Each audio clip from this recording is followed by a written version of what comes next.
What's going on, guys? Welcome to our milestone 50th episode of VinConn Sports Talk. As today, we continue our 2025 team previews. And what a better way to celebrate episode number 50 by talking about a division in the National Football League by the name of the AFC South. So much fun today. And my partner, as it has been for the entirety of our 50 episode run here at VinConn Sports Talk, is, of course, one of my just best friends, man. This guy's awesome. Connor Swanson, how are we doing today?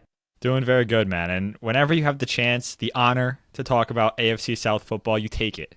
You jump at that opportunity. I mean, come on, you can't pass this up. We're talking about possibly the worst division in football, but it's a great time. You have to do it. Just like you're talking about the best division, you got to talk about the worst division. Yeah. And not possibly, by the way, definitely the best division, or the worst 100%. Division, in football. But it has to be done. We have to talk about it. And luckily for you guys, episode number 50, our milestone episode, happens to be the AFC South preview, and what's more fun than that? So we didn't plan it that way, but no, we did. When we started it almost a year ago today, we definitely did not foresee this happening, so we apologize. But it's time to talk AFC South. So as always, we're going to take it from the worst team in the division last year to the best, and Connor is our leadoff guy today. So lead us off. We're talking about the Tennessee Titans. A football team that just had a really abysmal season, a year ago. That's really the only way you can put it. Finished 3-14, fourth place in the AFC South. Of course, that means they missed the playoffs. Brian Callahan now going into year 2 as the head coach. He has a new quarterback at the helm. First overall pick, it's going to be Cam Ward, the Heisman winner out of Miami last year. High expectations, right? The only thing with him, draft class this year was not as strong. So he went first overall in the draft, right? But when you compare it to last year's draft class, not even close. So high expectations for him, but are we expecting the same type of production as we got from Jaden Daniels, Caleb Williams, and Bo Nix, and all those guys last year? Probably not, but we're going to have to see, obviously. So key adds in the offseason, outside of the draft, of course. Safety, Xavier Woods comes over. They add a guard, Kevin Zeitler from Detroit. That's a big add for them. He'll start right away. Defensive end, Draymond Jones. Tackle, Dan Moore Jr. Defensive tackle, Sebastian Joseph Day. He had a fun run with the Bucs for a while. And then punter, Johnny Hecker, man. I mean, when you're adding a punter in free agency, the vibes are going to be high after that. So got to give a shout out there to Johnny Hecker. Hopefully, he pins some teams inside the 5 this year. I'm sure he'll do it a couple times at least. But outside of that, nothing really major going on there. On the other side, key losses, only really lost one major guy, and that's linebacker Harold Landry. He's been there for a while, very good player for them, and he is out the door now. And then I don't know if you want to classify this as major. He hasn't been able to play much because of injuries, but the wide receiver Treylon Burks was released earlier because he just keeps getting hurt, and they're like, you know what, we're not paying you anymore, sorry, but you're out of here. So that's the offseason from a signing and losing standpoint, additions and losses. But there are a couple players that they did bring back, the biggest one being Cody Barton, linebacker. They re-signed him to a 3-year deal. And then not getting re-signed, but returning to football for the first time after missing the majority of last season, cornerback L'Jarius Sneed, formerly with the Kansas City Chiefs. He had a quad injury last year, and then he also got surgery on his knee this offseason. So he's really been banged up, but when he is healthy and on the field, he is one of the best corners in the NFL. So they are going to be happy to have him back. He should be ready to go for week number 1. So Vinny, a lot of changes here. Obviously, the biggest being the quarterback. What is the outlook for this team in 2025?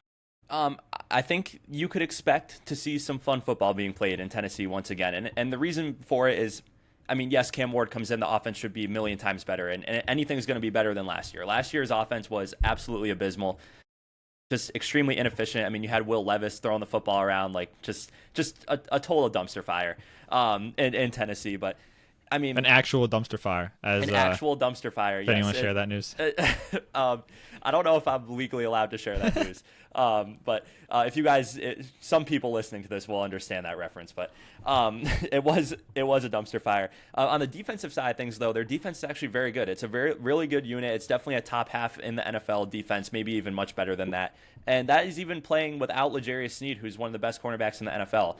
And with him coming back, projected to come back for week 1, add him onto a bunch of other studs on this defense. I think they're going to be really, really good.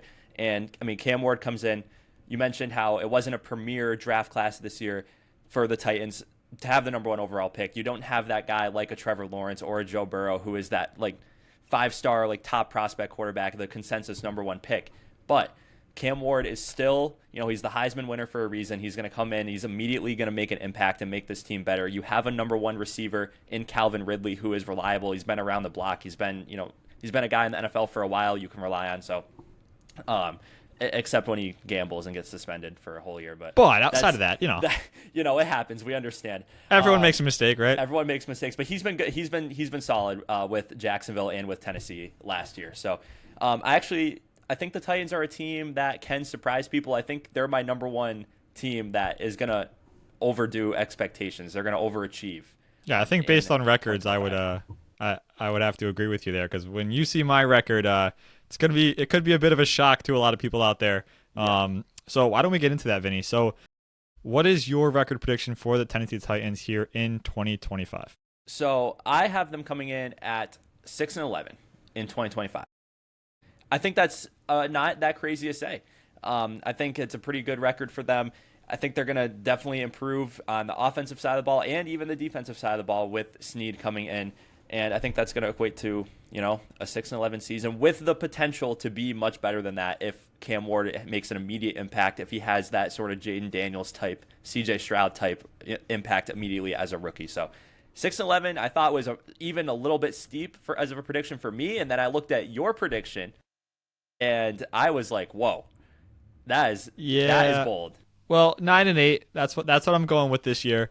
Not enough to win the division. We'll get to that a little later, but I just see a lot of potential with this team, man. I mean, Cam Ward, yes, I talked about the draft class maybe being a little weaker, but you mentioned it. He is a very talented quarterback. He's going to sling the ball. He's got his number one guy in Calvin Ridley. I think Tony Pollard is going to have a good year here. Tajay Spears out the first 4 weeks, so I think Pollard's really going to have that whole backfield to himself, which might work out better for him than having to split some time. And then the defense has been phenomenal, and only will get better this year with Snead. So I truly believe that this is a team that can go out there, split with the Texans, and then sweep the Jaguars, sweep the Colts. And if they do that, that's 5 wins right there. And obviously that's optimistic. Shape. Maybe they won't sweep the Jaguars. Maybe they won't sweep the Colts. But I think they can run into wins elsewhere outside the division, outside the conference. And I would not be surprised at all if this team ends up being, up there for the fight for the division, or at least a wild card spot, if nothing else. Yeah, this division is totally up for grabs. We'll be talking about that throughout this whole episode. But one more thing before we move on. Doesn't Cam Ward look so good in that blue? He does. The blue is very nice. So. They have nice jerseys. I've always loved their jerseys. Very underrated jersey. Underrated brand. The color scheme is really beautiful. Nice. Really, really nice. But anyway, Connor, let's move on to a team that plays in the great state of Florida, the Sunshine State, Duval County. All right, that's the Jacksonville Jaguars. And last year they had yet another horrible season. 4-13. That's good for third place in the AFC South. That just shows you how bad the AFC South is. That 4-13 team is in third place. Liam Cohen comes in. He is in his first year. He was with the Buccaneers for a while, and he is going to have Trevor Lawrence as his starting quarterback. And Trevor Lawrence is already entering his 5th year in the NFL, which is kind of crazy to think about. And we've talked about this already. He's been very mediocre so far. He's been very average, even below average at times. And besides for that 1 year where he led the team to the playoffs, that unexpected playoff run, he's just been not what the Jaguars were hoping for when they drafted him first overall a couple of years ago. But maybe this is the year where he gets things together and it all comes together for Jacksonville, but we will see. A guy that definitely could help out Trevor Lawrence is a guy by the name of Travis Hunter, a Colorado Buffalo, my Buffaloes. I'm very excited to see this. The Jaguars, we mentioned it before, they traded up to get the 2nd overall pick, and clearly they had one guy in mind, and that it was Travis Hunter, the two-way sensation, cornerback and wide receiver, and it has been announced that he is going to be playing both positions, which is really cool to see. It's really good for the league. I think it's going to be a fun experiment. You don't see players like this very often. It's once a generation type player. So we'll see if Travis Hunter can live up to the hype. As for the offseason for the Jags, who did they bring in? Robert Hainsey comes in to bolster the offensive line. And then on defense, they bring in 3 pretty solid NFL guys. Emmanuel Ogbah, the edge rusher, Jordan Lewis, the cornerback, and Eric Murray, the safety. And then how about De'Ami Brown, Commanders legend? Legend is a stretch, but had a really good year last year, honestly. I feel like every time I was watching a Commanders game, De'Ami Brown was always right in the middle. He was getting involved, man, yeah. He's going to be coming in as a wide receiver. And then Nick Mullins, the backup quarterback. Well, who did they lose? Well, they lost 4 wide receivers, actually. 4 like names that you guys should all know. I mean, at least. I mean, Gabe Davis, Christian Kirk, he goes over to Houston. We'll talk more about Houston in a bit. But Josh Reynolds and Devin Duvernay. So those are 4 like NFL names that guys know, all out the door. We have Blake Hance out the door, Andre Sisco, Ronald Darby, and then, of course, Patriots legend, Mac Jones, on his way to San Francisco to back up Brock Purdy. A true legend there. Yeah, man, don't even get me started. So, anyway, the Jacksonville Jaguars are a team, I think you were a little bit higher on them last year than I was, and they really disappointed you. I was never high on them. This year, I'm a little higher on them than I was last year because of some of the additions that come in. Travis Hunter obviously being the biggest one, and the emergence of a guy by the name of Brian Thomas Jr., who was one of the best receivers in the NFL last year as a rookie. So, Connor, what do you think? I mean, the offense struggled to get anything going last year. Trevor Lawrence wasn't great, but now he has some weapons. What do you think is going to be the case in Jacksonville this year? I genuinely believe that they're going to struggle again this year. I do think they're going to improve a couple games, but you mentioned it. I was super high on them last year because 2 years ago, they started the season with like 8 wins, 2 losses. They were on fire. And then they had the worst collapse of all time, missed the playoffs. So last year, I said, you know what? This team, they started very good last year. They have all the talent in the world. And then Trevor Lawrence got hurt. And, they had a terrible season last year. And that was basically the end of it. Mac Jones, while he wasn't terrible with the Jaguars, for being honest, he wasn't going to lead them to the playoffs. Let's just be real. So now we're back. We have Trevor Lawrence, brought in Travis Hunter, Brian Thomas Jr., hopefully going into his sophomore year gets even better. And it seems like you should be optimistic about this team, but I can't trust them. I've put too much faith into them in years prior, and they've let me down. So, Vinny, I'm just going to rip the Band-Aid off here. I'm going to give my record. It's going to be 6-11 for the Jacksonville Jaguars this year. And it's really not that it's really not that I feel. There we go. It's really not that what is going on here? Sorry. It's really not that I feel that this team is bad by any means. Like we mentioned, they have stars on the field on offense and defense. But at the end of the day, it's going to be a first-year head coach for them. I just don't think the chemistry is going to be quite there. Travis Hunter, I think he'll start out playing both sides of the ball fully, but I think by the end of the year, he's going to either choose one or the other. I think it's going to be too hard for him to maintain. I think his body's really going to take a lot of wear and tear, and I don't think it's going to be beneficial for him to be playing both sides. I think he's truly going to get worn out.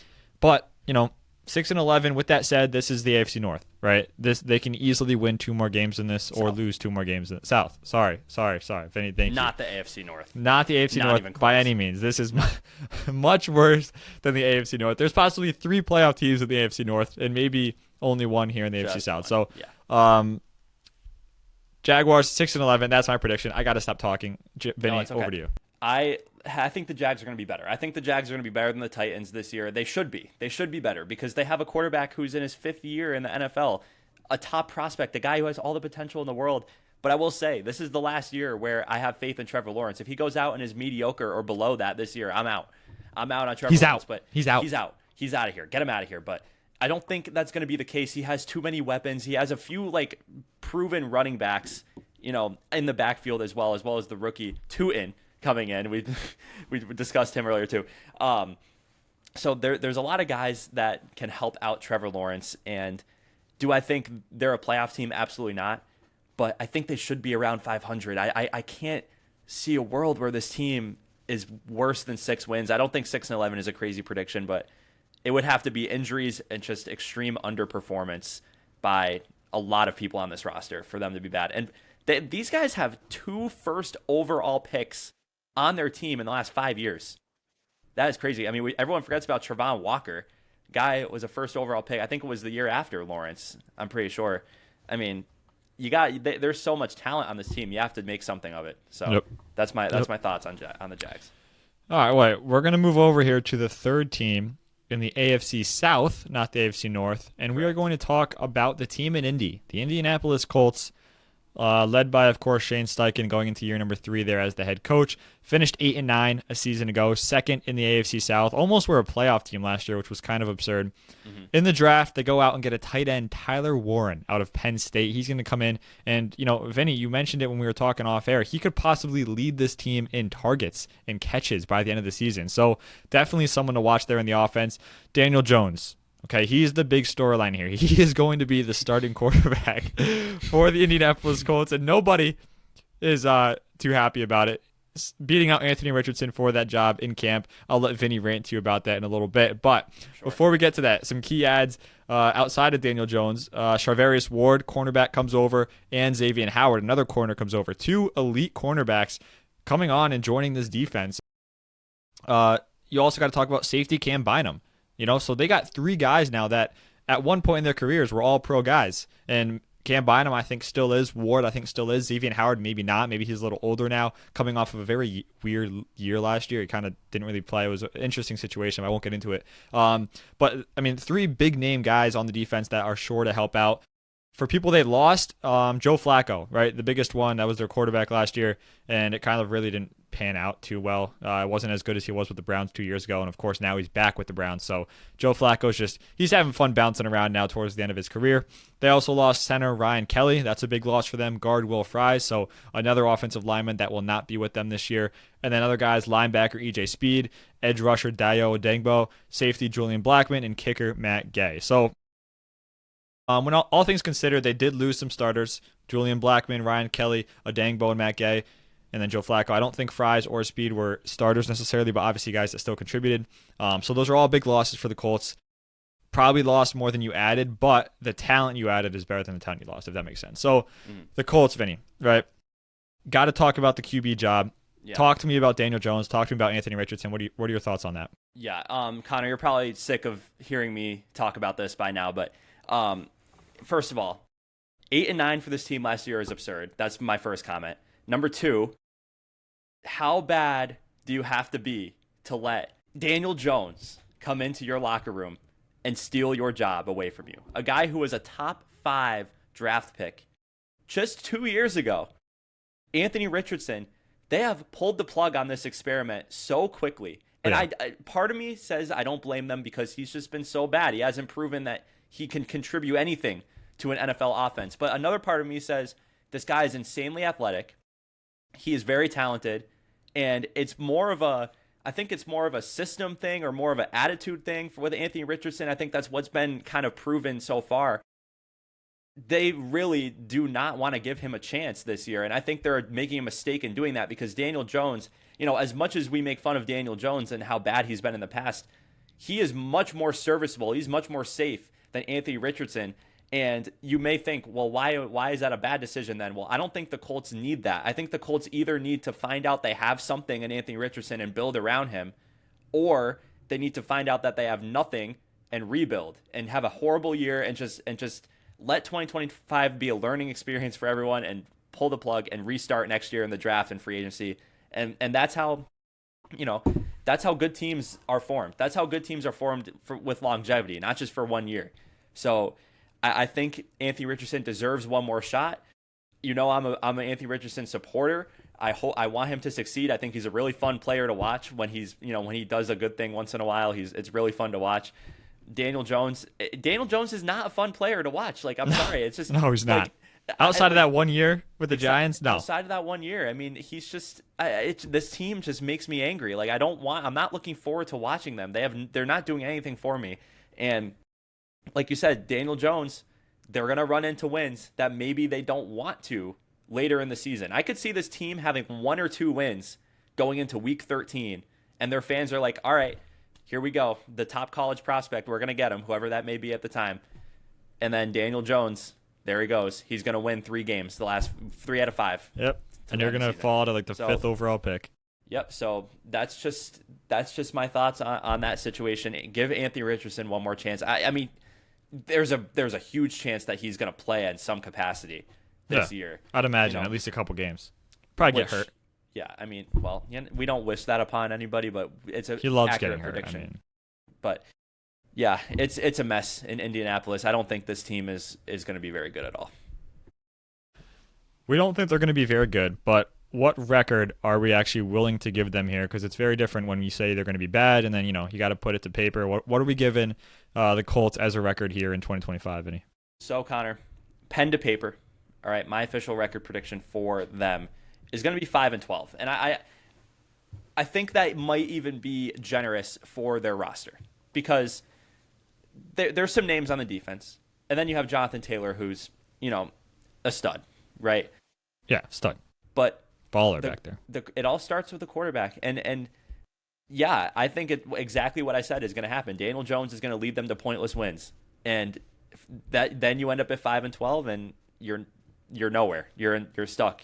Yep. So you're not getting a good quarterback. Yep. I have them at 5-12 as well. I mean, we're pretty in sync on this one. I don't think there's much upside with this Colts team with Daniel Jones at the helm. They're going to run into some wins, but they're not going to run into the playoffs. All right, that's not going to happen. They can't accidentally get there. They need a lot more at quarterback, and honestly, I love Pittman and Josh Downs, but it just seems like they're always underwhelming. Yeah. Pittman, I thought he was going to be a great wide receiver in this league, and he still is, obviously. Very talented guy, but it just seems like they go out there and they play, and he sort of disappears, especially last year. I know he got hurt a little bit, but he just disappeared. Josh Downs was like the only guy getting any sort of work last year. Pittman just fell off the face of the earth. I didn't understand it. Yeah. Hopefully, Pittman can kind of work his way back in, but of course, now he's competing for targets with Tyler Warren as well. So I think the Colts really just need to rip it all down. You got Tyler Warren. Start fresh, and you just got to wait and get a bet. You honestly need to. We don't encourage tanking. We hate tanking here. But right. If tanking were allowed and we supported it, the Colts need to tank. Okay. So basically what you're saying is we give an exception this one time for the Colts to tank. I mean, it's hard though, because there's other teams that we've talked about, or that we will talk about. There's a team coming up in our next episode that we'll talk about that likely is on the same trajectory, and this Colts team has way more talent than that team. Yeah.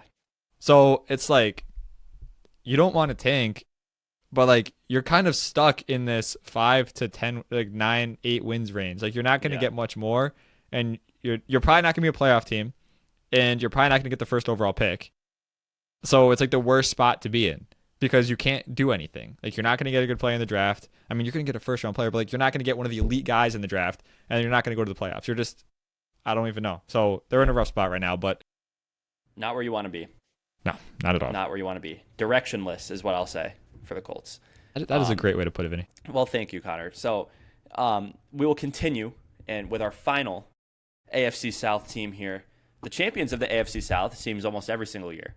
Yeah, I mean, this is all they do. Much, no, they go out there, they win the division, lose in the playoffs. Vinny, I know you love watching them host playoff games down there. Yep. It's always it's basically like a participation trophy at this point. To show up and you're there. You're in the automatic playoffs.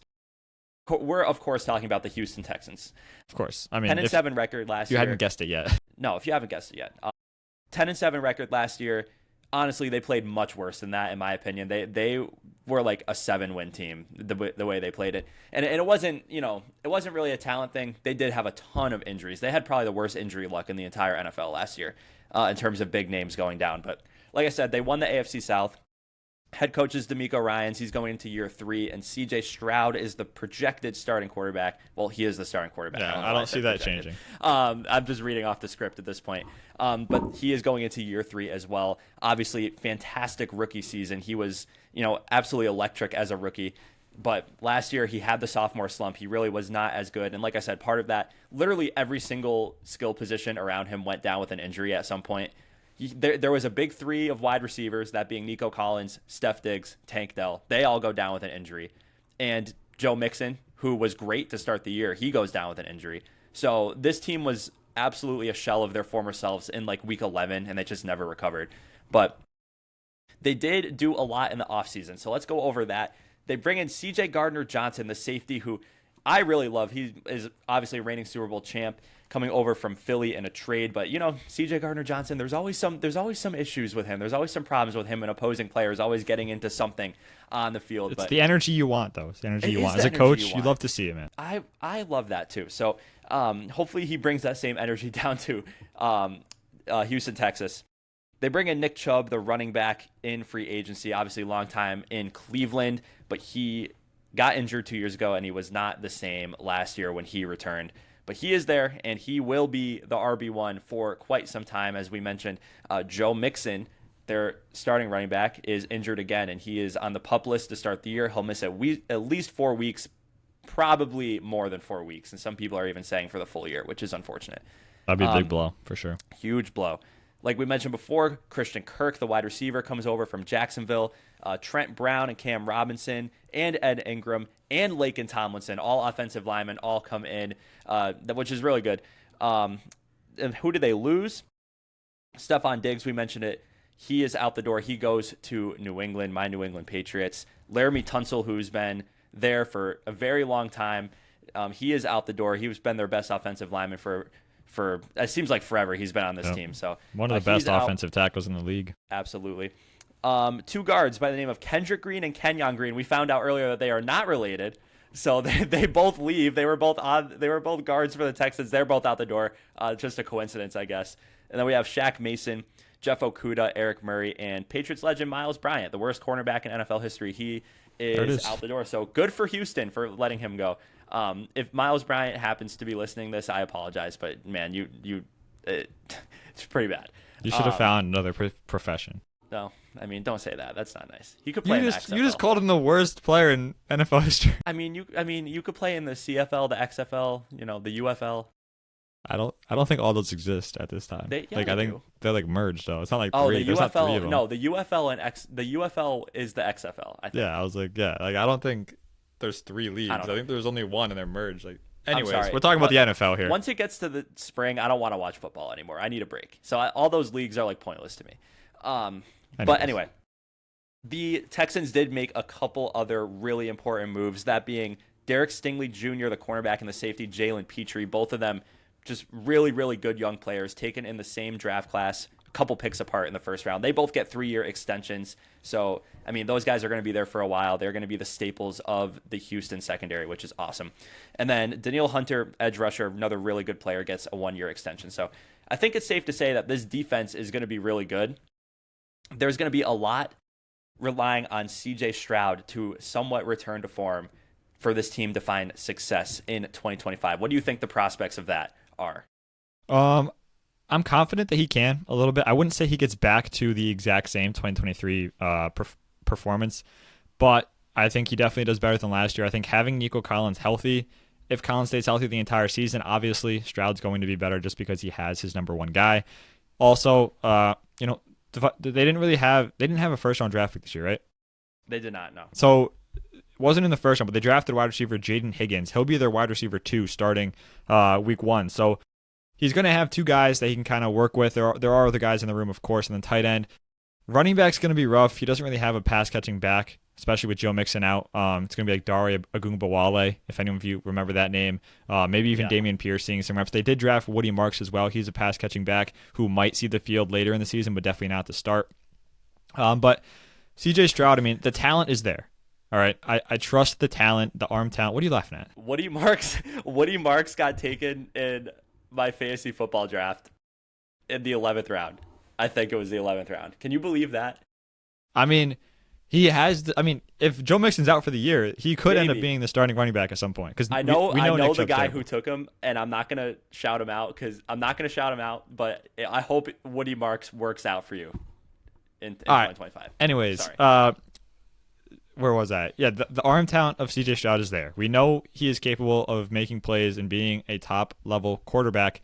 It's just the pieces around him, and he needs them to stay healthy, and that's been the biggest problem. So we'll have to see there. The defense, though, that is solid enough to hold the Texans in any game they play this year. The Texans have a top-5 defense in my mind, and it's not even close. And I do believe that this team is going to be a playoff team again. I think they're going to win the division again, and I'll just get right into it. I think the Texans are going to be 10-7 this year. I'm pretty confident in that. I wouldn't be too surprised if maybe they're a game worse or a game better. Things like that happen, especially in this division. But 10-7 I think is very fair. And to have the same record as last year almost feels a little strange because of how bad we said they were last year compared to their record. Like you said it, they were probably like a 7-8 win team last year, and they finished 10-7.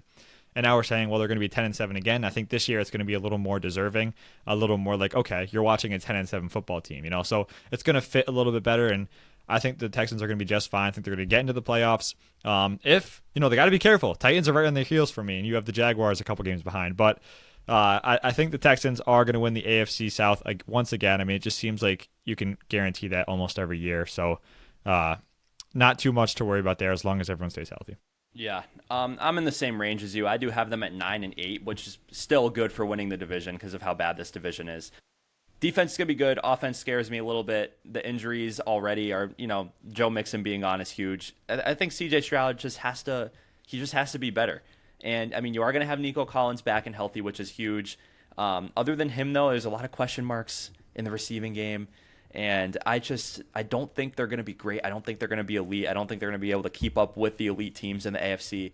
But they will do their typical Houston Texans maneuver of winning the AFC South with a pretty mediocre record, making it into the playoffs, hosting a playoff game, and maybe they'll win again because they won last year. Maybe they won't. But, yeah, I think Houston will be fun to watch at times this year, but they're just not one of the elite teams. They're not going to be battling up there with, the best of the best. No, they will not. But anyway, that's going to wrap up the AFC South, a very just messy division. But there are some storylines. Yeah. It is a division. Yep, you are right there. It is a division. But there's some fun storylines. I mean, you have Cam Ward. You have Travis Hunter. You have the quarterback mess with the Colts. It's all fun. I think the Texans are the most boring team in the division, and they're the best team. I'd agree. I just honestly, I think the Texans are the team that I'm looking forward to watching the least out of the teams, just because, I mean, you kind of know what you're going to get with them. You know what to expect. Yeah. You never know. But anyway, that is going to wrap up episode number 50. If anyone has listened to all 50 episodes, by the way, if you're out there, we thank you so much for that. Drop a comment if you have. I'm not expecting a ton of those, but if there's even one out there, you're probably our biggest fan. So yeah, and maybe we'll even get you a T-shirt that says VinConn Sports Talk's biggest fan. I'm just kidding. We're not going to do that. We could. We'll see if we can make that happen. But no, seriously, for those of you who have been with us even for most of the 50 episodes, we thank you so much for that. And just be sure to follow us on all of the socials. We have TikTok, Instagram, X/Twitter, and then YouTube. Maybe that's what you're watching this on right now. Give us a sub, hit the subscribe button if you enjoyed this episode. Connor, you have anything else to say about the AFC South, or can we put this one to bed? Let's put this one to bed, man. I don't need to talk about them for any longer than I have to. Than 32 minutes and 15 seconds, apparently. But anyway, that is going to wrap it up. Be sure to stay tuned for episode 51, which will be the NFC South, a little more fun of a division, in my opinion. But that will be coming up soon. So thank you for watching and listening, and we'll see you next time.